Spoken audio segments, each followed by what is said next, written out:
मेरी सच्ची आप बीती, मेरी जुबानी। वो आर्मी ऑफिसर था और मैं नाजुक सी कॉलेज में पढ़ने वाली, रंगीन ख्वाब देखने वाली भोली भाली सी लड़की। कैसे उसने मेरे साथ खेला कि मैं उसके बिस्तर में अपना सब कुछ हार आई। इन दिनों जब मैं कॉलेज में पढ़ती थी, मेरी वाहिद दोस्त सबा थी। हम दोनों के घर एक ही मोहल्ले में थे, तभी इकट्ठे कॉलेज जाते थे। हमारे कॉलेज के सामने ही चंद बैरक्स बने हुए थे जिनमें कैडेट ट्रेनिंग लिया करते थे। कॉलेज जाते हुए सबा अक्सर उन बैरक्स की तरफ देखती थी जिधर से चाको चौबंद खूबरू कैडेट कभी वैसे ही और कभी परेड करते नजर आते।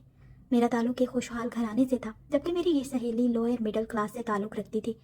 वो एक कमरे के क्वार्टर में अपने माँ बाप और 6 बहन भाइयों के साथ रहती थी।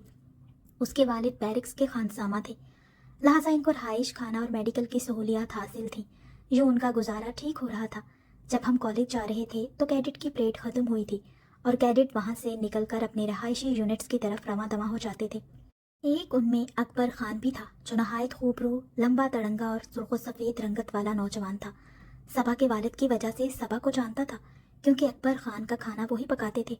मेरी सहेली को ये खूबरू कैडेट बहुत पसंद था। उसका जी चाहता था कि वो अकबर खान से बात करे, मगर वो बेनियाजी से हमारे पास से गुजर जाता था। एक दिन अचानक हमारे रास्ते में आ गया तो सबा के कहने पर मैंने इसको सलाम किया। उसने चौंक कर मेरी तरफ देखा तो मैंने फौरन कहा, माफ़ कीजिएगा, जान पहचान के लिए ये बहुत ज़रूरी था। अभी मैंने इसी कदर कहा था कि तुरंत सबा ने एक रुक्का आगे बढ़ा दिया जो वो पहले से लिख कर लाई थी।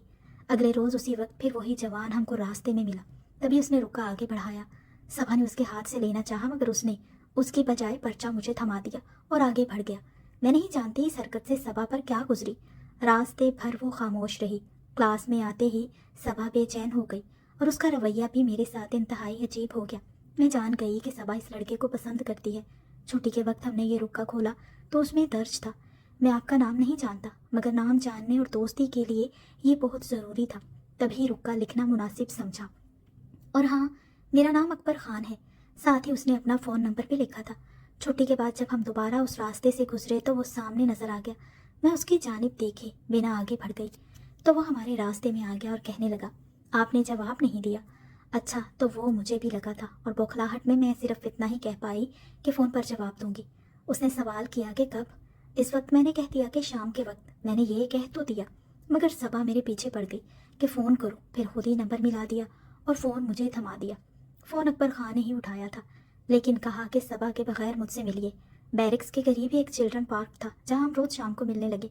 सबा भी साथ होती और कभी मैं छुट्टी का बहाना करके किसी और टाइम पार्क चली जाती ताकि वो साथ ना हो। यूँ हमारी मुलाकातों का सिलसिला चलता रहा। हम घंटों टेलीफोन पर बात करते। उसने अपने घर में मेरे बारे में बताया। यूँ एक रोज़ अपनी अम्मी और बहन से भी मेरी बात करवाई। मैं अपने आप को दुनिया की सबसे खुशकिस्मत तरीन लड़की समझती थी कि ऐसा हमसफ़र मिलने जा रहा था जो मेरे जैसी हज़ारों लड़कियों का आइडियल हुआ करता है। उसकी ट्रेनिंग ख़त्म हो गई। अकबर खान का ख्याल था कि किसी दूसरे शहर पोस्टिंग से कबल वो रिश्ते के लिए अपने वालिदैन को हमारे घर भेजेगा। इधर मेरे वालिदैन मेरी शादी की फ़िक्र में घुलने लगे। कुछ रिश्ते आए मगर वो मुनासिब ना थे, जबकि अकबर खान का मुस्तकबिल रोज़े रोशन की तरह आया और शानदार था। मेरे वालिदैन चाहते थे कि मेरी जल्द अज जल्द शादी हो जाए, क्योंकि अब्बू जान हाई ब्लड प्रेशर और दिल के मरीज़ थे। एक रोज़ अचानक उनको दिल का दौरा पड़ा और उन्हें इलाज के गर्ज से एक शहर से दूसरे शहर जाना पड़ा, जहाँ मेरे चचा भी रहते थे। हम सब इतनी जल्दी में वहाँ गए कि मैं अकबर खान को इत्तला भी ना दे सकी। इस ज़माने में मोबाइल फ़ोन इतने आम नहीं होते थे। एक माह अब्बू अस्पताल रहे और इनके मुकम्मल सेहतयाबी के बाद हम लोग वापस अपने शहर आ गए। आते ही मैंने अकबर खान को फ़ोन किया, लेकिन वो वहाँ न था। जिसने फ़ोन उठाया उसने बताया कि उसकी पोस्टिंग वाह कैंट हो गई है। मैंने उसका बहुत इंतज़ार किया, मगर वो ना उसने फ़ोन किया और ना ही ख़त लिखा। इन्हीं दिनों सबा की शादी हो गई और वो खारियाँ से रावलपिंडी चली गई। मैं अकेली रह गई। अब दिल का हाल मैं किससे कहती, उसके सिवा मेरी कोई और दोस्त भी ना थी। अब्बू ने मेरी शादी करना चाही, मगर मैंने इनकार कर दिया, क्योंकि अकबर खान का इंतज़ार था। यूं ही उसकी यादों में 2 साल गुजर गए। तालीम मुकम्मल करने के बाद मैंने गवर्नमेंट टीचर की नौकरी कर ली। भाई अपने कामों में मसरूफ़ हो गए। वालिद साहब फोत हो गए तो वालिदा ये सदमा बर्दाश्त न कर सकी, और वो भी 1 साल के बाद अपने खालिक हकीकी से जा मिली। फिर यके बाद दीगरे भाइयों की शादियाँ हो गई और मेरा ट्रांसफ़र मरी हो गया। जहाँ मैं हॉस्टल में रहती थी, माहो साल पर लगा कर उठते चले गए। मैं जब भी बीते दिनों को याद करती तो आंसू निकल पड़ते और मैं गुजरते वक्त को मुट्ठी में बंद करने की कोशिश करती, मगर लम्हे सरसराती रेत की तरह जिंदगी के रोज़ो शब से निकलते चले गए। यूं 12 साल और बीत गए। इन्हीं दिनों हमारे स्कूल ने आर्मी के एक फंक्शन में शमूलियत की। वहाँ अचानक ही मुझे अकबर खान नजर आया। अब वो पहले जैसा अकबर खान ना रहा था, ना ही उसमें लड़कों जैसा खिलंडरापन था। वो शोखी भी ना थी जो कैडेट लोगों का खासा होती है। अब वो एक संजीदा ऑफिसर थे और कनपटियों पर सफ़ेद बाल झिलमिला रहे थे। जब उसकी नज़र मुझ पर पड़ी, फौरन हॉल से निकल पड़ा। मैं भी उसके पीछे गई और इसको रास्ते में जा लिया कि आखिर पूछूं तो सही कि मुझको किस जुर्म की सज़ा दी। अकबर खान, तुम कहाँ चले गए थे? मैंने तुम्हारा बहुत इंतज़ार किया। जवाब में उसने कहा, शादी की जल्दी तो तुम्हें पड़ी थी। फिर पूछा कि तुम्हारा शौहर ठीक है? मैं गंग हो गई। उसकी तरफ देखती रही कि यह कैसा सवाल है। मैंने तो उसकी खातिर शादी ही नहीं की थी। मेरा शौहर? हाँ, उसने जवाब दिया। मगर आपसे किसने कहा कि मेरी शादी हो गई है?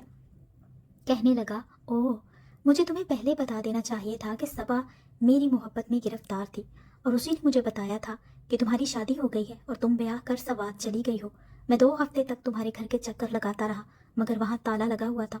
फ़ोन करता तो फ़ोन कोई ना उठाता। तभी मैंने ये सच जाना कि तुम्हारे घर वाले तुम्हारे साथ गाँव चले गए हैं तुम्हारी शादी करवाने। ये सुनकर मैंने सर थाम लिया और उसको बताया कि सबा ने गलत बताया। हम लोग सख्त परेशानी में अब्बू के इलाज के सिलसिले में 1 माह के लिए कराची चले गए थे, क्योंकि वहाँ मेरे चचा डॉक्टर थे। मैंने तो आज तक शादी ही नहीं की। अकबर खान को यह सुनकर हैरत हुई कि मैंने उसके इंतज़ार की खातिर अभी तक शादी नहीं की। उसने बताया कि शादी तो उसने भी नहीं की, कि उसका लोगों पर से एतबार ही उठ गया था। शादी करने को दिल ना चाहता था। यूँ खुदा ने हमको मिला दिया, क्योंकि हमारी मोहब्बत सच्ची थी। आज मैं मिसेस अकबर खान हूँ और मैं अपने घर में बहुत खुश हूँ। सोचती हूँ खुदा ने मुद्दत बाद हमको मिला दिया। लेकिन सबा ने क्या खूब मेरे साथ किया, पीठ पीछे छुरा घोंप दिया। हालांकि वो मेरी गहरी सहेली थी। तकरीबन 10 साल पहले इत्तला मिली कि सबा सरतान के मर्ज में मुब्तला होकर चल बसी है। मैंने भी उसका बुरा नहीं सोचा था, ना ही उसे कोई बद्दुआ दी थी। मगर सच है कि खुदा की लाठी बेआवाज़ होती है। अल्लाह पाक उसकी मगफिरत फरमाए। आप बताइएगा, क्या हमें ऐसे दोस्तों पर भरोसा करना चाहिए जो हमारी पीठ पीछे छुरा घोंप देते हैं और हम उनसे बेखबर होकर अपने सारे राज उन्हें अपना सच्चा दोस्त समझकर शेयर करते रहते हैं? कमेंट में अपनी राय का इजहार लाजमी कीजिएगा। शुक्रिया।